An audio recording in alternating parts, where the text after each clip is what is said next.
Ama, maraming salamat po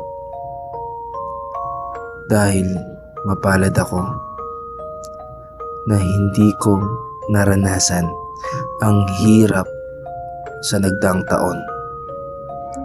Saksi ang hagdang ito kung gaano kabigat ang parusa na nag-aantay sa loob.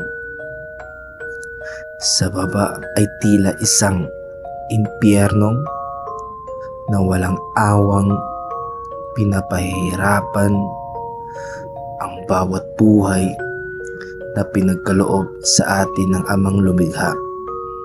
Salamat sa isang tao na nagbuwis ng kanyang buhay sa kanyang sandatang likha ay tuluyan tayong nakalaya sa pader ng pagkaalila.